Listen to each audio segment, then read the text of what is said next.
ദിവസമുണ്ട് 30 സ്ഥലത്ത് ഒരു നോമ്പ് തുറക്കാൻ ഒരു സീരീസ് തുടങ്ങിയിട്ട് ഇന്ന് 22ാം ദിവസമാണ്. ഇന്നുള്ളത് ഞാൻ ഏനപ്പുള്ള കുട്ടികളോട് മംഗലാപുരത്ത് പഠിച്ച ഏനപ്പുള്ള കുട്ടികൾ ഇങ്ങനെ ദുബായിൽ ഒരു കൂട്ടായ്മയോടെ ഒരു നോമ്പ് തുറ അത് പോയി കണ്ടിട്ട് എങ്ങനെ ഉണ്ടാവുന്നുള്ളത്. കൂടെ പഠിച്ച കൂട്ടുകാർ കാലങ്ങൾക്ക് ശേഷം ഒരുമിച്ച് കാണുമ്പോൾ എങ്ങനെയിരിക്കും?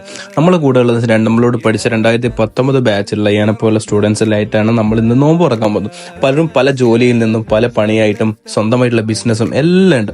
അപ്പോൾ അവരിവിടെ വന്ന് നോമ്പ് തുറക്കാൻ വേണ്ടി നമ്മളെ കൂടെ നമ്മളൊരു നോമ്പ് സെറ്റ് ചെയ്താലെന്ന് പറഞ്ഞപ്പോൾ നമ്മൾ അൽത്തവർ പാർക്കിൽ വന്നിട്ടാണ് നോമ്പ് തുറക്കാൻ പോകുന്നത്. അപ്പോൾ ഓരോരുത്തരും അതിന്റെ ആവേശത്തിന്റെയും ആഹ്ലാദത്തിന്റെയും പുറത്താണ്. നമ്മൾ പലരും പല സമയത്ത് എത്തിയിട്ടുണ്ട്, ചില ആൾക്കാർ നോമ്പ് തുറ കഴിഞ്ഞിട്ട് എത്തിയിട്ടുണ്ട്. അങ്ങനെ അൽഹംദുലില്ലാ അങ്ങനെ നോമ്പ് 22 നമ്മൾ അടിപൊളിയായിട്ടുള്ളത്. പക്ഷെ ഇതിൽ ഏറ്റവും കൂടുതൽ ഓർക്കാൻ പറ്റിയ കാരണം എന്ന് വെച്ചാൽ പല കാര്യങ്ങളും നിങ്ങൾ പറഞ്ഞു ചിരിക്കുകയാണ്. നമ്മൾ പണ്ട് കാലങ്ങളിൽ ചെയ്ത കാര്യങ്ങളൊക്കെ സംസാരിച്ച് അങ്ങനെ അൽഹംദുലില്ലാ നോമ്പ് ഇവിടെ കഴിഞ്ഞു. അപ്പം നിങ്ങൾക്ക് ഉണ്ടാവില്ല നിങ്ങളെ ഫ്രണ്ട്സ് ഇവിടെ ദുബായിൽ ഒരുമിച്ച് വർക്ക് ചെയ്യുന്നതോ അല്ലെങ്കിൽ പണ്ട് പഠിച്ച ഫ്രണ്ട്സോ അവർക്ക് ഇത് അയച്ചു കൊടുക്കില്ല. അവരോട് ഇവിടെ മെൻഷൻ ചെയ്തിട്ട് ചോദിക്കും നമ്മളിപ്പോഴാണ് ഒരു നോമ്പ് തുറ കഴിക്കുക. അപ്പം നമ്മുടെ കൂട്ടുകാർ എങ്ങനെയാണ്, അപ്പം നിങ്ങളുടെ കൂട്ടുകാർ എങ്ങനെയാണെന്ന് കമൻറ്റ് ചെയ്യുക.